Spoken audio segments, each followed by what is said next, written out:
Oi, gente! Sejam bem-vindos a mais uma aula de geografia. E dando continuidade aí à série de aulas sobre as minhas provas, sobre como funciona a minha cabeça quando faço prova. Um exemplo aqui de prova do segundo ano dissertativa, né? Então, da mesma forma que eu fiz com o primeiro, né? Eu pensei numa prova de respostas curtas, mas que eu pudesse, né, encontrar aqui no meio das provas as informações, né, das dificuldades dos meus alunos para eu poder planejar a aula, né? E aí eu fui encontrando imagens, editando questões, às vezes eu só pego a imagem de uma questão, né? Como por exemplo, ó, dessa primeira questão aqui, essa imagem aqui, ela estava, se eu não me engano, numa questão da FUVEST, da segunda fase da FUVEST esse ano, né? Só que eu só pus aqui um pedacinho da questão, né? Baseado nos pontos cardeais, onde ocorre a maior concentração de domicílios da área destacada em laranja, né?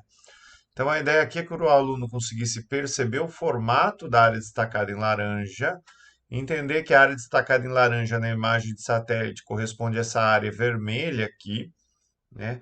E essa área vermelha, ela vai, né, se localizar no oeste, ou melhor ainda, né, no sudoeste da imagem. Mas os alunos que responderam oeste ou sudoeste, eu considero correto, né? Quem respondeu norte, leste, sul, né? Aí são as respostas preocupantes. E aqueles que respondem algo que não tem nada, nada, nada a ver, é mais preocupante ainda, né? Aqui só uma curiosidade, é o lugar daquela foto clássica de prova de geografia que tem um prédio com piscina na varanda e uma favela do lado, né? Fica bem aqui nessa região, Paraisópolis e bairro do Morumbi.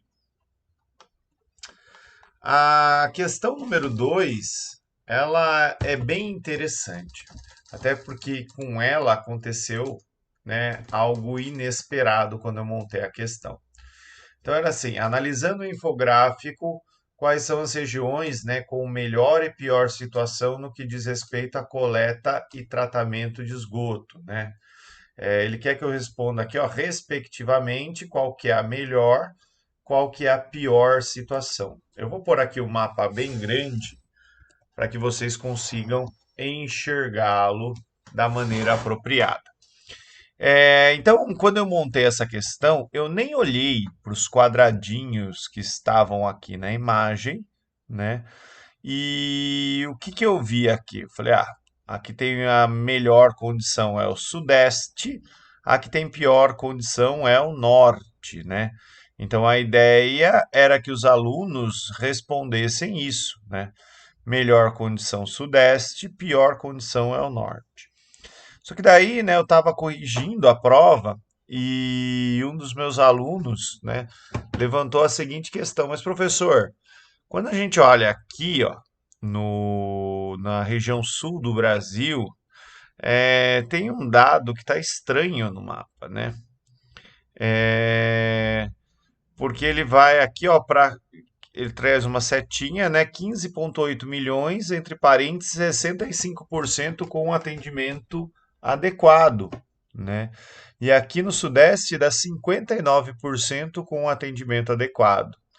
Então, teoricamente, né, se eu for pela imagem, aqui pelas bolinhas, né, o Sudeste está melhor.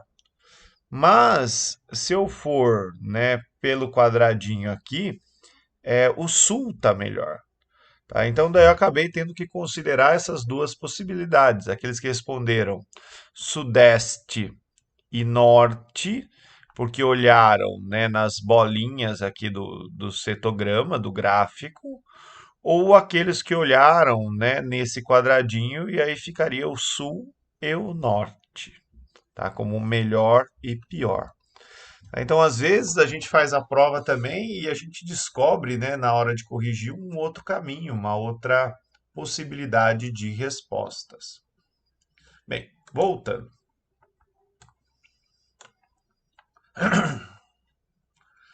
Próxima questão, né? Eu também peguei de uma questão da UFRJ e adaptei. Então, deixa eu pôr aqui o gráfico.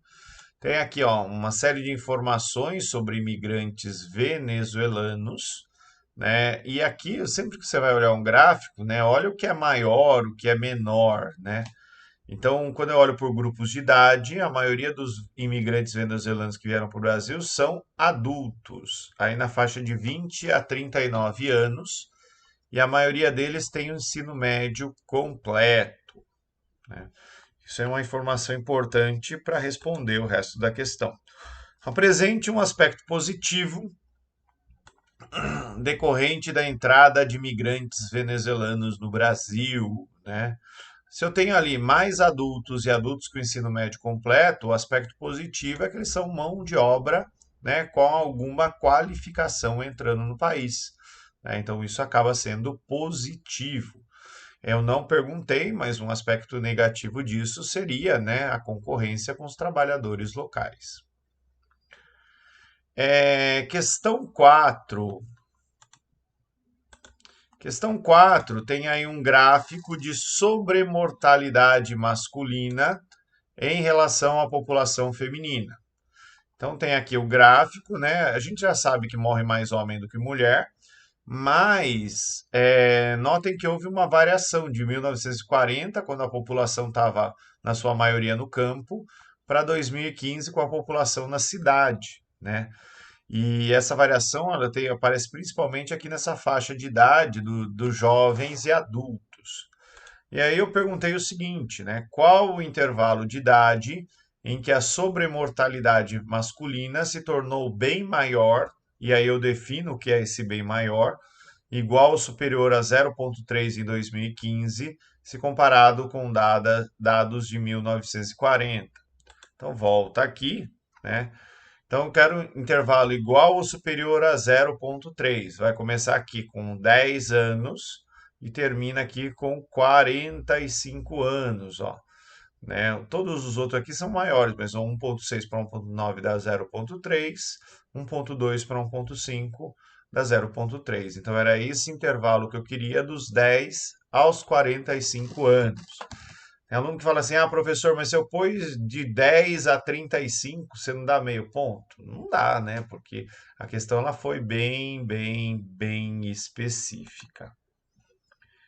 Próxima questão. Tinha aqui um gráfico que mostrava, ó, a evolução da taxa de mortalidade por armas de fogo.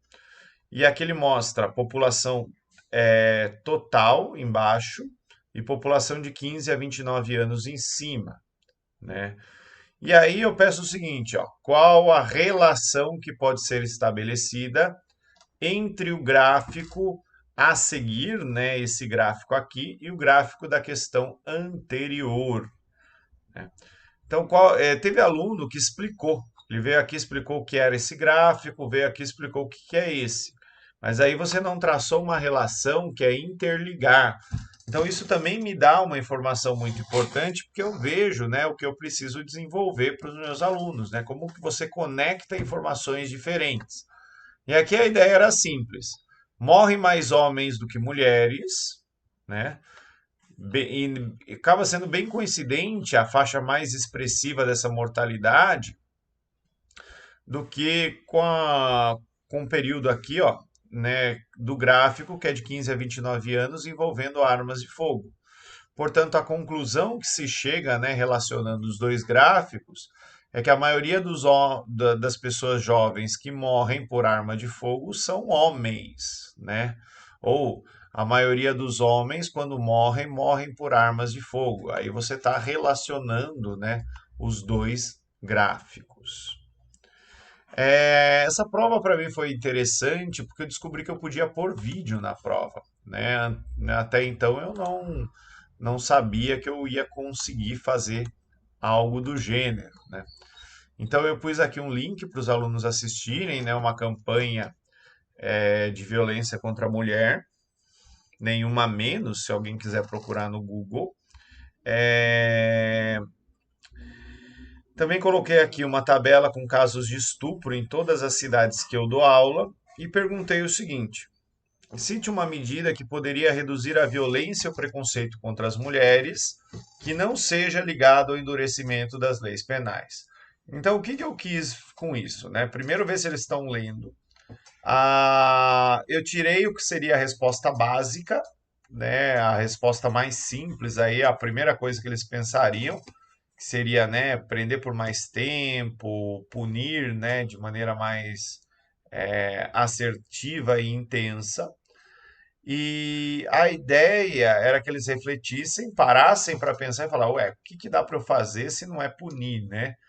E aí eu esperava que eles chegassem na questão da educação e conscientização, empoderamento, enfim, né? Na importância dessa mudança de conduta, de conhecer o outro, de saber como as coisas são, né? Para mudar, de fato, o, o mundo, o país em que nós vivemos. Questão 7. Considerando as características etárias da população do Brasil e de São Paulo, qual a justificativa, além do risco à saúde, que pode ser utilizada a estratégia de começar a vacinação pelos mais velhos?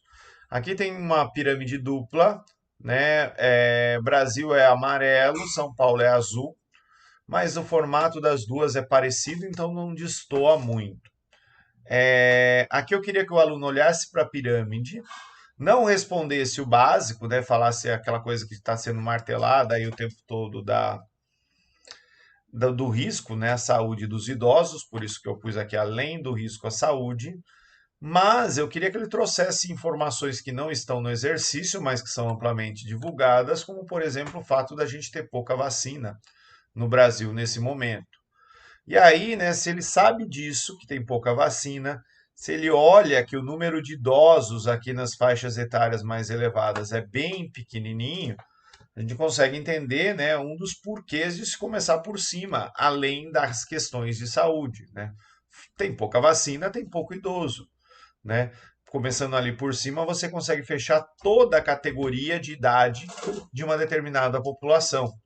Imagina que se o governo tivesse escolhido, por exemplo, começar por 25 a 29 anos, não tinha vacinado os homens, ainda com a quantidade de vacina disponível, né? Então, começar aqui de cima para baixo, de onde tem menos para onde tem mais, acaba sendo uma estratégia no momento que os seus recursos, né, as vacinas, são escassas.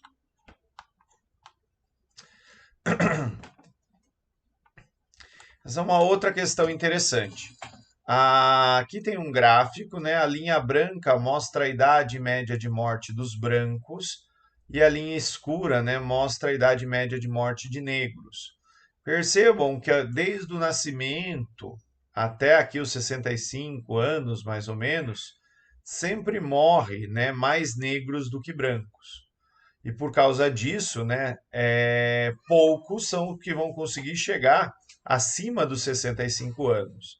E é só acima dos 65 anos que a gente vai ter uma morte, né, uma quantidade de mortes mais expressiva de brancos, né?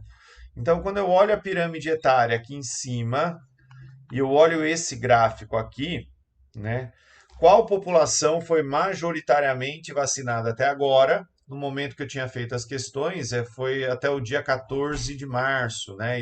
Idosos com idade igual ou maior aí que 75 anos.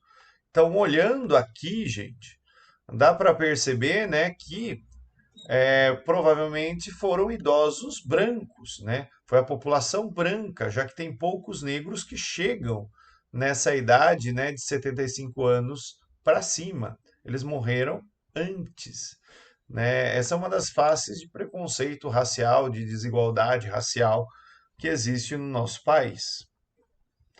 Questão 9 era a mera interpretação de mapa. Esse mapa aqui, ó, com expectativa de vida ao nascer, tem uma escala de cores, então laranja, amarelo, né? São lugares aí onde a expectativa de vida é mais baixa, tá? E verde escuro, verde mais claro, onde a expectativa de vida é mais elevada. E aí eu pergunto o seguinte, né? Quais são as duas macro-regiões brasileiras com pior expectativa de vida ao nascer? Macro, grande, né? Grandes regiões brasileiras. Legal que teve gente que me perguntou, né? E aí, pelas perguntas que os alunos fazem durante a prova, também é um indicador interessante falar, pô, como o cara não sabe isso, né? Tem que prestar atenção nele.